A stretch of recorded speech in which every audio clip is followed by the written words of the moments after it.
نحمده ونصلي على رسوله الكريم أما بعد قال الله تبارك وتعالى في القرآن المجيد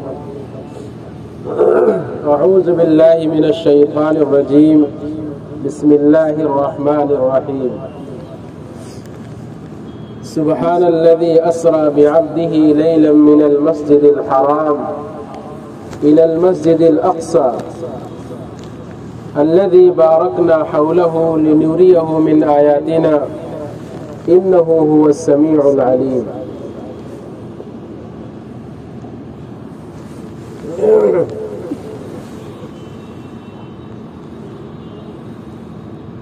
حضور اکرم صلی اللہ علیہ وسلم کو بے شمار معجزات عنایت کیے گئے. ایک روایت میں آتا ہے کہ آپ صلی اللہ علیہ وسلم کو جو معجزہ عطا کیا گیا اس کی تعداد 10,000 ہے. آپ صلی اللہ علیہ وسلم کو اللہ تعالیٰ نے کچھ چیزیں ایسی عطا فرمائی جو عادت کے خلاف تھی، جن کو معجزہ کہا جاتا ہے. بے شمار معجزات ہیں قرآن کریم کی شکل میں. قیامت تک ایک ایسا علمی معجزہ ہے جو باقی رہے گا. مختلف مقامات پر آپ سے معجزات کا ظہور ہوا. کنکروں کا کلمہ پڑھنا، درخت کا آ کر کے سلام کرنا، چاند کا 2 ٹکڑے ہو جانا، انگلیوں سے چشمے کا جاری ہو جانا. انہی معجزات میں سے ایک جلیل القدر اور عظیم الشان معجزہ معراج کا ہے. کسی بھی نبی اور کسی بھی پیغمبر کو یہ اعزاز عطا نہیں ہوا. اللہ تعالیٰ نے اپنے حبیب علیہ السلام کو اپنی بارگاہ میں بلایا اور آپ نے اپنے پروردگار کا اپنی نگاہوں سے دیدار کیا. یہ آپ کا بڑا انفرادی معجزہ ہے. اللہ تعالیٰ نے 4 مہینے بڑے محترم بنائے ہیں. انہی محترم مہینوں میں سے یہ ماہ رجب ہے. رجب کے مہینے میں آپ صلی اللہ علیہ وسلم کو اللہ تعالیٰ نے آسمان پر بلایا، جنت کی اور جہنم کی سیر کرائی. بہت سارے عبرت آمیز مشاہدے آپ نے کیے. معراج کا واقعہ بڑا تفصیلی ہے، چند منٹوں میں اس کو سمیٹنا انتہائی مشکل ہے. اس کے لیے تو باضابطہ باقاعدہ کئی جمعے چاہیے جو تفصیل سے معراج کے موضوع پر بات ہو سکے. جو حضرات حرمین گئے ہوئے ہیں، جن کو اللہ تعالیٰ کی طرف سے اپنے گھر کی زیارت ہوئی ہے، وہ جانتے ہیں کہ حرم میں ایک باب ہے، باب عبدالعزیز. اس کے پاس ایک لائبریری اور کتب خانہ ہے. وہیں حضرت ام ہانی کا مکان تھا اور وہیں سے معراج ہوئی ہے. روایت میں آتا ہے کہ آپ صلی اللہ علیہ وسلم فرماتے ہیں کہ میں اپنے گھر میں لیٹا ہوا تھا، چھت پھٹی. دوسری روایت میں آتا ہے کہ میں اپنے خالہ ام ہانی کے گھر تھا. تیسری روایت میں آتا ہے کہ حضور حتیم میں لیٹے ہوئے تھے. اور چوتھی روایت میں آتا ہے کہ حضور شیب ابی طالب کے اندر تھے. ان روایتوں کو اس طریقے سے بیان کیا جا سکتا ہے، تطبیق کی شکل دی جا سکتی ہے کہ ام ہانی کا جو مکان تھا وہ شیب ابو طالب میں تھا، اور آپ نے ام ہانی کے مکان کو اپنا مکان کہا. اور جب آپ وہاں سے اٹھے ہیں تو حتیم میں پہنچے. حتیم کا جو علاقہ ہے کعبۃ اللہ سے متصل ہے، جو کعبۃ اللہ ہی کا حصہ ہے لیکن کعبۃ اللہ سے باہر ہے. حتیم کے اندر آپ صلی اللہ علیہ وسلم آرام فرماتے. ایک روایت میں آتا ہے کہ حضرت جبریل علیہ السلام آئے اور ان کے ساتھ حضرت میکائیل بھی تھے.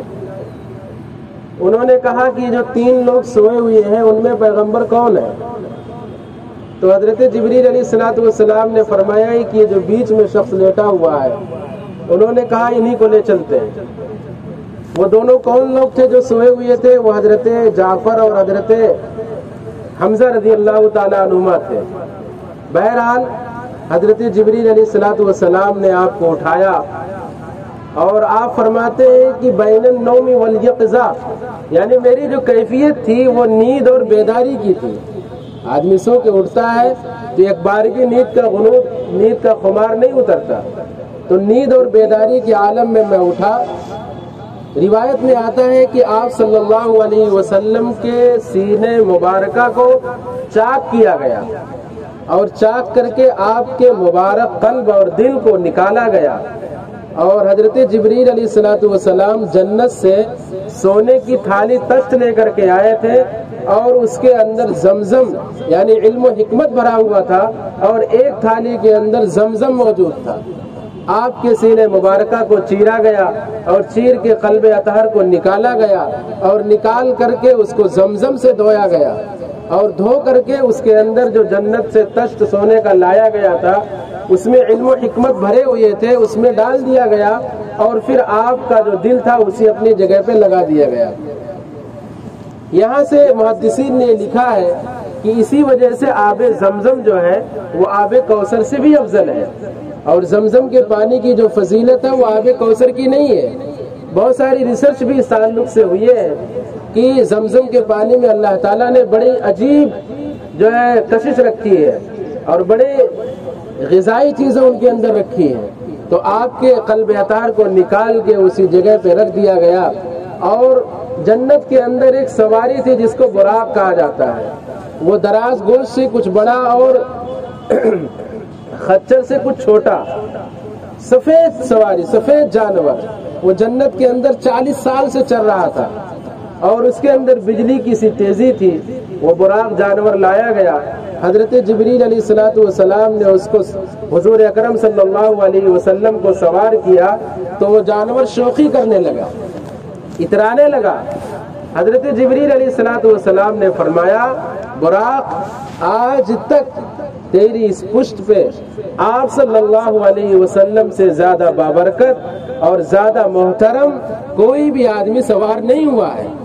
تو جب اس نے یہ بات سنی تو وہ پسینے سے پانی پانی ہو گیا۔ بہرحال حضرت جبریل علیہ الصلوۃ والسلام حضور اکرم صلی اللہ علیہ وسلم کو لے کر کے روانہ ہوتے ہیں۔ ایک جگہ پڑی راستے میں، وہاں بہت سارے کھجوروں کے درخت تھے۔ آپ نے فرمایا کہ آپ یہاں اتریے اور 2 رکعت نماز پڑھیے۔ آپ نے وہاں 2 رکعت نماز پڑھی۔ حضرت جبریل علیہ الصلوۃ والسلام نے فرمایا، یہ وہ جگہ ہے جو یثرب ہے، یعنی مدینہ منورہ، جہاں آپ کی ہجرت ہوگی۔ اس کے بعد ایک سفید زمین پہ لے گئے، اور وہاں بھی حضرت جبریل نے فرمایا کہ آپ یہاں 2 رکعت نماز پڑھیے۔ یہ حضرت شعیب علیہ الصلوۃ والسلام کی جگہ یعنی مدین، بیت اللحم کے پاس سے بھی گزر ہوا۔ حضرت جبریل علیہ الصلوۃ والسلام نے فرمایا، آپ اتر کے نماز پڑھیے، یہ حضرت عیسیٰ علیہ الصلوۃ والسلام کی جائے پیدائش ہے۔ گزر رہے تھے حضرت جبریل علیہ الصلوۃ والسلام آپ صلی اللہ علیہ وسلم کو لے کر کے، تو ایک بڑھیا آواز دے رہی تھی کہ رکیے۔ حضرت جبریل علیہ الصلوۃ والسلام نے فرمایا کہ آپ چلتے چلیے۔ ایک آگے پہنچتے ہیں تو ایک بوڑھا شخص آواز دے رہا تھا کہ رکیے محمد۔ حضرت جبریل علیہ الصلوۃ والسلام نے کہا نہیں چلیے۔ پھر آپ نے معلوم کیا وہ بڑھیا کون تھی، اور وہ شخص جو آواز لگا رہا تھا وہ کون تھا۔ حضرت جبریل علیہ الصلوۃ والسلام نے فرمایا، جو بڑھیا آپ کو آواز دے رہی تھی وہ دنیا تھی، اور دنیا کی اتنی ہی عمر رہ گئی ہے جتنی اس بڑھیا کی ہے، اور جو آدمی آپ سے کہہ رہا تھا کہ محمد رکیے وہ ابلیس تھا۔ اگر آپ ان دونوں کی باتوں کا جواب دے دیتے تو آپ کی امت دنیا کو آخرت پر ترجیح دینے لگتی، اس لیے میں نے کہا آگے بڑھیے۔ آپ صلی اللہ علیہ وسلم براق جنتی سواری پر حضرت جبریل علیہ الصلوۃ والسلام کے ساتھ مسجد اقصی پہنچتے ہیں۔ یہ سفر کا پہلا مرحلہ ہے، اس کا نام اسرا ہے، اور اسی کو قرآن کریم کے اندر فرمایا گیا، سبحان الذی اسری بعبدہ لیلا من المسجد الحرام الى المسجد الاقصی۔ یہ بڑی بابرکت اور پاک ہے وہ ذات جو اپنے بندے کو مسجد حرام سے لے کر مسجد اقصی تک گئی، یعنی فلسطین کے اندر جو مسجد اقصی ہے وہ ہمارا پہلا قبلہ ہے، جس کی طرف ہمارے نبی علیہ الصلوۃ والسلام نے 16 مہینے رخ کر کے نماز پڑھی ہے۔ لیکن آپ کی یہ چاہت تھی کہ ہمارا قبلہ خانہ کعبہ ہو جائے تو آپ کی منشا کے مطابق اللہ تعالیٰ نے 16 مہینے کے بعد 17 مہینے کے بعد آیت اتاری کہ آج سے آپ خانہ کعبہ کی طرف رخ کر کے نماز پڑھیں گے۔ حضرت جبریل علیہ السلام نے جانور کو براق کو ایک پتھر سے باندھ دیا۔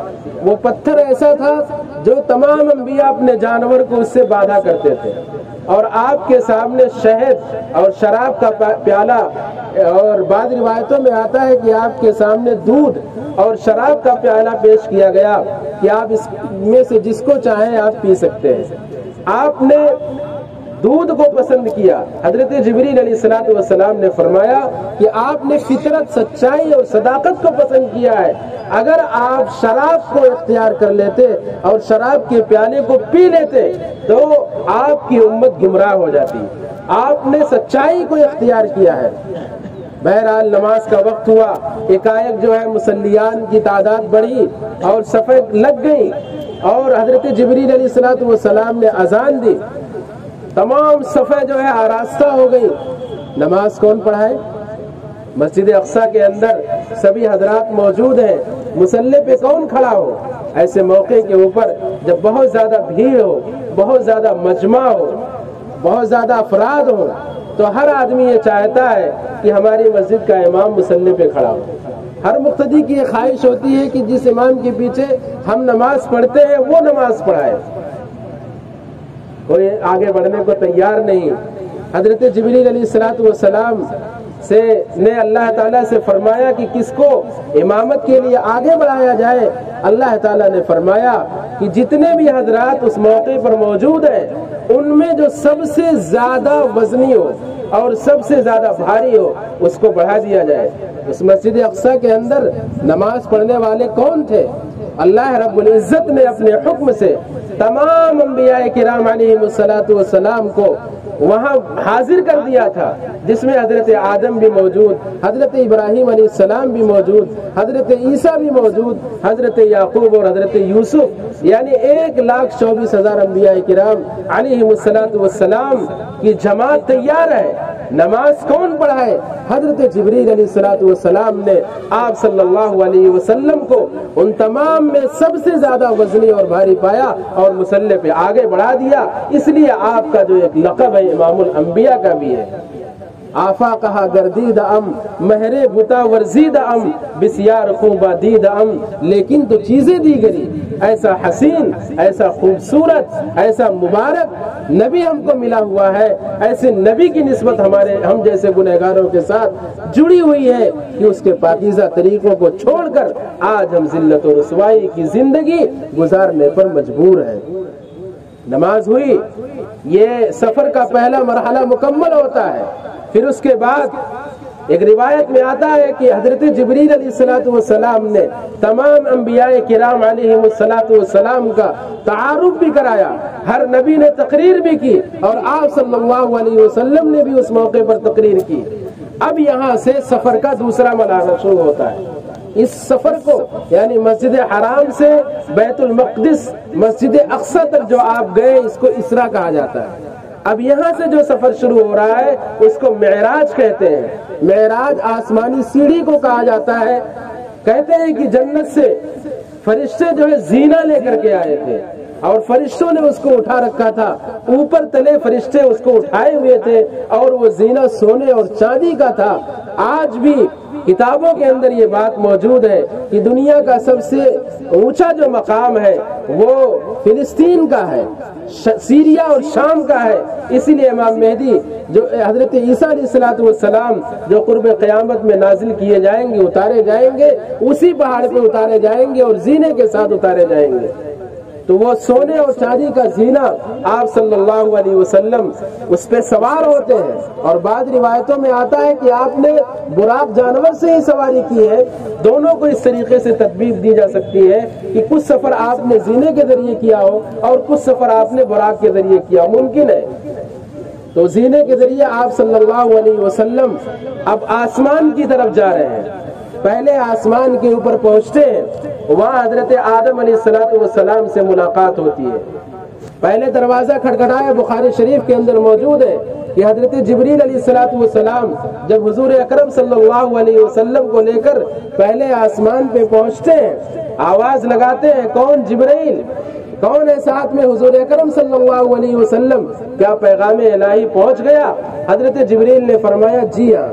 دروازہ کھلتا ہے، حضرت آدم علیہ السلام سے ملاقات ہوتی ہے، آپ نے ان کو سلام کیا، حضرت آدم نے مرحبا کہا، مبارکباد دی۔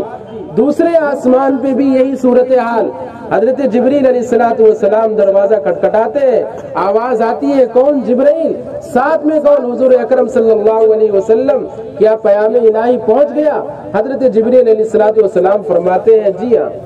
دوسرا دروازہ کھلتا ہے، وہاں حضرت عیسیٰ اور حضرت یحییٰ علیہ السلام سے ملاقات ہوتی ہے، اور یہ دونوں خالزاد بھائی بھی ہیں۔ تیسرے آسمان پہ جب آپ پہنچتے ہیں تو وہاں حضرت یوسف علیہ السلام سے ملاقات ہوتی ہے۔ چوتھے آسمان پر جب آپ پہنچے تو وہاں حضرت ادریس علیہ السلام سے ملاقات ہوئی۔ پانچویں آسمان پہ پہنچے تو وہاں حضرت ہارون علیہ السلام سے ملاقات ہوئی، اور جب چھٹے آسمان پہ آپ پہنچتے ہیں تو وہاں حضرت حضرت ہارون علیہ السلام سے ملاقات، موسیٰ علیہ السلام سے ملاقات ہوئی، اور جب ساتویں آسمان پہ آپ صلی اللہ علیہ وسلم کے مبارک قدم پہنچتے ہیں تو وہاں حضرت ابراہیم علیہ السلام سے ملاقات ہو رہی ہے، اور جب حضرت ابراہیم علیہ السلام کو آپ نے دیکھا، انہوں نے کہا کہ مبارک ہو، مرحبا مرحبا، اور وہاں ایک قبلہ اور ایک کعبہ ہے جس کو بیت معمور کہا جاتا ہے، جہاں کعبۃ اللہ ہے زمین کے اندر۔ اللہ رب العزت نے اس قبلے کو دنیا بنانے سے 2000 سال پہلے ہی بنا دیا تھا، اسی کے بالکل سیدھ میں بیت معمور ہے جو فرشتوں کا قبلہ ہے، اور روایت میں آتا ہے کہ روزانہ 70,000 فرشتے اس گھر کا طواف کرنے کے لیے جاتے ہیں، لیکن پھر دوبارہ قیامت تک ان کو طواف کرنے کی باری نہیں آئے گی۔ 70,000 جاتے ہیں، پھر ان کو موقع نہیں ملے گا۔ اللہ رب العزت ہمارے محتاج نہیں، اللہ رب العزت ہماری عبادتوں کے محتاج نہیں ہے، ہم اللہ کے محتاج ہیں، ہمیں اللہ کی ضرورت ہے، اللہ کو ہمیں ضرورت نہیں ہے، اللہ کو عبادت کی ضرورت نہیں ہے، ہمیں اس بات کی ضرورت ہے کہ ہم اللہ کے احکام پر عمل کریں۔ پھر اس کے بعد آپ صلی اللہ علیہ وسلم آگے بڑھتے ہیں، جنت کی سیر کی، جہنم کی سیر کی، جنت کے داروغہ رضوان سے ملاقات کی، اور جہنم کا جو داروغہ ہے جس کا نام مالک ہے اس سے بھی ملاقات ہوئی۔ روایت میں آتا ہے حضرت جبریل علیہ السلام نے فرمایا کہ معراج کی شب، معراج کی رات پورے آسمان پہ خوشیوں کا ماحول تھا، پورے آسمان میں مرحبا کی صدائیں بلند ہو رہی تھی اور سبھی خوشیاں منا رہے تھے، لیکن یہ جو جہنم کا داروغہ ہے جس کا نام مالک ہے، اللہ تعالیٰ نے جب سے اس کو بنایا ہے آج تک وہ ہنسا نہیں ہے، آج تک وہ مسکرایا نہیں ہے۔ پھر اس کے بعد حضرت جبریل علیہ السلام آپ کو وہاں لے کر کے گئے جہاں سے دودھ کی نہر، شہد کی نہر، پانی کی نہر، شراب کی نہر بہتی ہے۔ شراب سے کوئی آدمی دنیاوی شراب نہ مراد لے، دنیا کی شراب کا ایک قطرہ حرام ہے، اگر کوئی آدمی دنیا کی شراب پیے گا تو جنت کی شراب سے وہ محروم رہے گا۔ جنت کی شراب پی کر کے انسان کے اندر تر و تازگی پیدا ہوگی، اس کے دل و دماغ میں خوشبوئیں پیدا ہو جائیں گی۔ دنیا کی شراب اللہ نے حرام قرار دی ہے، جو اس حرام کو اختیار کرے گا اللہ تعالیٰ اس کو حلال سے محروم کر دے گا۔ وہ چاروں نہریں ایک ساتھ بہ رہی ہیں، اور عجیب و غریب کیفیت کہ وہ چاروں نہریں ایک ساتھ بہ رہی ہیں، لیکن ان میں سے کوئی نہر کسی سے مل نہیں رہی ہے۔ دودھ کی نہر، شہد کی نہر، پانی کی نہر اور شراب کی نہر ایک ساتھ بہ رہی ہے۔ آپ صلی اللہ علیہ وسلم نے حضرت جبریل سے فرمایا یہ نہروں کا جوڑ کہاں سے، کہاں سے آ رہی ہیں؟ حضرت جبریل علیہ السلام لے کے گئے ایک جگہ کے پاس، اور جہاں یہ نہریں نکل رہی تھی وہاں ایک قبہ بنا ہوا تھا، ایک گنبد تھا، اس گنبد پہ سونے کا دروازہ لگا ہوا تھا، اور وہ دروازہ اتنا بڑا تھا کہ اگر پوری دنیا کے انسان اور جنات ان کو اکٹھا کر کے اس پہ رکھ دیا جائے تو وہ صرف ایسا محسوس ہوگا جیسے کوئی چڑیا وہاں رکھ دی گئی ہے۔ اتنا لمبا چوڑا دروازہ تھا، اس میں تالا لگا ہوا تھا۔ آپ صلی اللہ علیہ وسلم نے فرمایا کہ اندر جانے کی اجازت ہے، تالا کیسے کھلے گا؟ حضرت جبریل نے فرمایا تالا کھولنے کی چابی میرے پاس نہیں ہے، اللہ کے حبیب صلی اللہ علیہ وسلم نے دعا کی، ایک فرشتہ آیا، اس نے کہا کہ آپ آنکھ بند کیجئے۔ حضور نے آنکھیں بند کی اور اس درخت کے پاس پہنچے اور اس حضور سے آپ نے فرمایا کہ اس کی چابی بسم اللہ الرحمن الرحیم ہے۔ یہیں سے بسم اللہ الرحمن الرحیم کی فضیلت بھی ثابت ہوتی ہے۔ آدمی جو کام بھی کرے بسم اللہ الرحمن الرحیم سے کرے، اگر یقین ہو، اعتبار اور اعتماد ہو، اللہ کی ذات پہ بھروسہ اور توکل ہو، تو آدمی بسم اللہ سے بھی جو کام کرے گا، شروعات کرے گا، اللہ تعالیٰ اس میں خیر و برکت ڈالیں گے اور اس کی مدد فرمائیں گے۔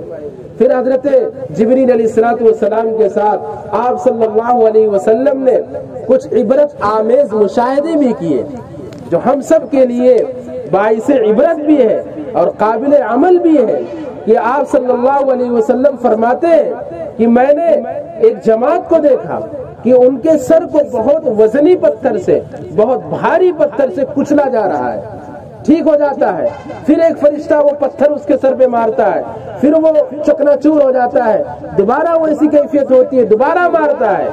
جب یہ حال میں نے دیکھا تو حضرت جبریل علیہ السلام سے میں نے معلوم کیا یہ کون سی جماعت ہے، یہ کون سے لوگ ہیں جن کے سر کو اتنے بھاری پتھر سے فرشتے مار رہا ہے۔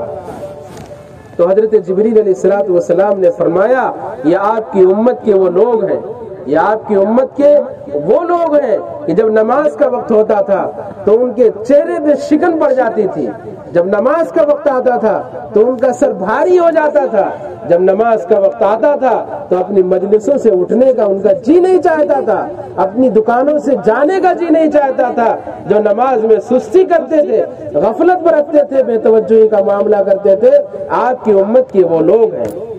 آج جب مؤذن کی صدا ہم سنتے ہیں تو ہمارے دل کے اوپر جو خوشی ہونی چاہیے، جو کیفیت ہونی چاہیے، نہیں ہوتی۔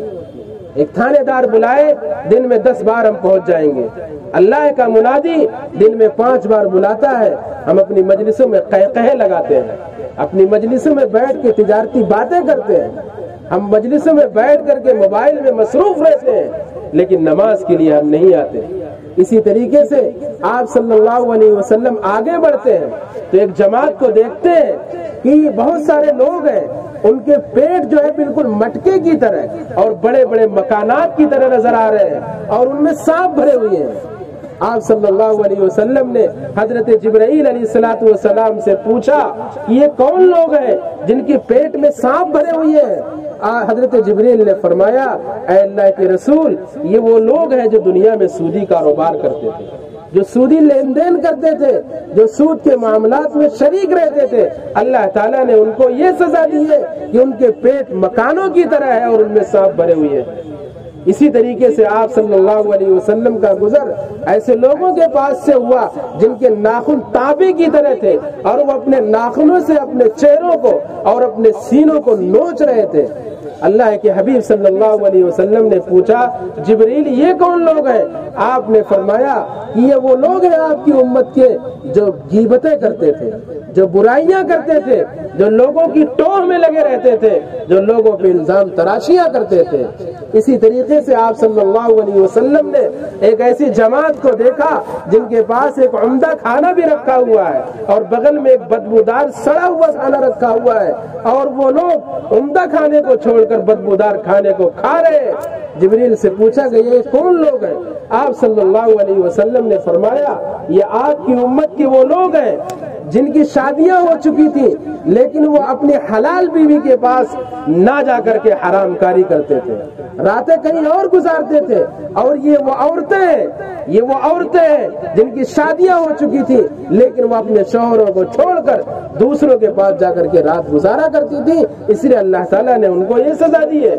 اور آپ نے دیکھا کچھ عورتیں ہیں جن کو ان کے سینے کے بل لٹکا دیا گیا ہے۔ جبریل سے پوچھا گیا یہ کون لوگ ہیں؟ آپ صلی اللہ علیہ وسلم سے حضرت جبریل نے فرمایا یہ زانیہ عورتیں ہیں، یہ وہ عورتیں ہیں جو زنا کرتی تھیں۔ بہت سارے عبرت آمیز مشاہدے کرائے گئے، اللہ کے حبیب صلی اللہ علیہ وسلم کو دکھایا گیا۔ کارواں آگے بڑھتا ہے، سدرۃ المنتہا جو حضرت جبریل کا آخری مقام ہے وہاں پہنچتا ہے۔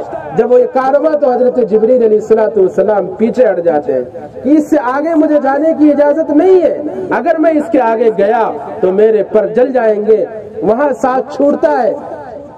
حضرت حضور اکرم صلی اللہ علیہ وسلم اللہ نے اتنا اونچا مقام دیا، اتنا عظیم مقام دیا ہے کہ بعد از خدا بزرگ تو یہ قصہ مختصر لقد ورفعنا لك ذکرک، اے نبی ہم نے آپ کے مقام کو بلند کر دیا۔ اللہ کے حبیب صلی اللہ علیہ وسلم اللہ کی بارگاہ میں پہنچتے ہیں، اللہ تعالیٰ نے فرمایا کہ پیارے حبیب میرے لیے کیا تحفہ لے کر کے آئے ہو؟ اللہ کے رسول صلی اللہ علیہ وسلم نے فرمایا اے اللہ میں آپ کے لیے ایک ایسی چیز لے کر کے آیا ہوں جو آپ کے خزانے میں موجود نہیں ہے۔ فرمایا کیا لے کے آئے ہو؟ کہا میں عجز اور تواضع لے کر کے آیا ہوں۔ اللہ عاجز نہیں ہے، اللہ میں عاجزی نہیں ہے، اللہ میں تواضع نہیں ہے، اللہ میں عبدیت نہیں ہے۔ آپ صلی اللہ علیہ وسلم کو اللہ تعالیٰ نے خصوصی انعامات سے نوازا۔ 50 وقت کی نمازیں دی گئی، سورہ بقرہ کا آخری رکوع عنایت کیا گیا، شرک کے علاوہ ہر گناہ سے بخشش کا پروانہ دیا گیا، اور ایک نیکی کا ثواب 10 گنا دیا گیا۔ لیکن اگر کوئی آدمی کسی کو قرض دے تو اس کا ثواب 18 گنا کر دیا گیا۔ معاملات ہی نہیں ٹھیک ہے، اس لیے لوگ قرض نہیں دیتے آج کل۔ 50 نمازیں دی گئی، آپ وہاں سے واپس آئے، واپس آ کر کے حضرت موسیٰ علیہ السلام سے ملاقات ہوئی۔ حضرت موسیٰ نے فرمایا کیا لے کر آئے؟ آپ نے فرمایا 50 وقت کی نمازیں مجھ کو عنایت کی گئی۔ حضرت موسیٰ نے کہا جاؤ کم کرا کے آؤ، میں بنی اسرائیل میں نبی بنا کے بھیجا گیا تھا، 2 وقت کی نمازیں فرض تھیں لیکن میری امت سے وہ ادا نہیں ہو پائی، آپ کی امت بھی 50 وقت کی نماز ادا نہیں کر پائے گی۔ آپ صلی اللہ علیہ وسلم واپس گئے امت کی خاطر، اور جا کر کے 5 نمازیں کم کر دی گئی۔ اس طریقے سے 9 مرتبہ تخفیف ہوئی، یعنی جب 5 نمازیں رہ گئی پھر بھی حضرت موسیٰ علیہ السلام نے کہا اور کم کرا کے آؤ، آپ کی امت ادا نہیں کر پائے گی۔ حضور نے فرمایا مجھے حیا آتی ہے، مجھے شرم آتی ہے۔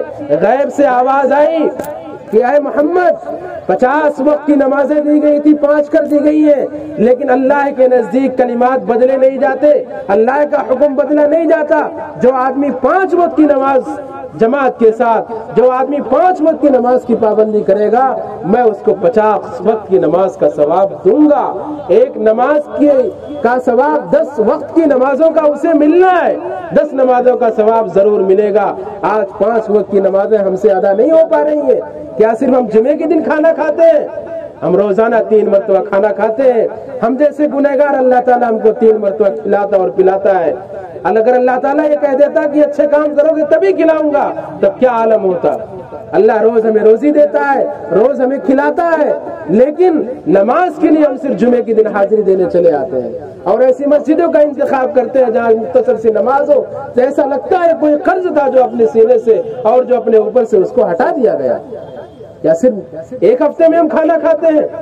اللہ تعالیٰ نے اتنا قیمتی تحفہ اپنے پیارے رسول کو معراج جیسی عظیم نعمت اور جس سے نواز کر کے عطا کیا، آج ہم سے 5 وقت کی نمازیں ادا نہیں ہو پا رہی ہیں۔ اللہ تعالیٰ ہم کو صحیح سمجھ دے۔ وقت پورا ہو چکا ہے، ایک بات عرض کرنی ہے کہ آپ صلی اللہ علیہ وسلم کا یہ جو سفر ہوا ہے معراج کے موقع پر، مسجد حرام سے شروع ہوتا ہے اور مسجد اقصی پہ جا کر کے ختم ہوا، یعنی فلسطین کے اندر۔ یہاں محدثین نے ایک نقطہ بیان کیا ہے کہ مسجد سے شروعات ہوئی اور مسجد پر ہی اختتام ہوا۔ یہ اس بات کی طرف اشارہ ہے کہ جو آدمی اپنا تعلق مسجدوں سے مضبوط کرے گا، اللہ اس کے اوپر خصوصی رحم کا معاملہ فرمائیں گے۔ جو آدمی مسجدوں سے اپنا تعلق ختم کرے گا اور مسجدوں کے اندر نہیں آئے گا، اللہ کی اس پر کوئی بھی رحمت نہیں ہوگی، کوئی بھی برکت نہیں ہوگی، فضل و کرم کا معاملہ نہیں کیا جائے گا۔ اللہ تعالی ہم سب کو پیارے آقا جناب محمد رسول اللہ صلی اللہ علیہ وسلم کی مبارک سنتوں پر عمل کرنے کی توفیق فرمائے اور ہمیں 5 وقتہ نماز کا عادی بنائے۔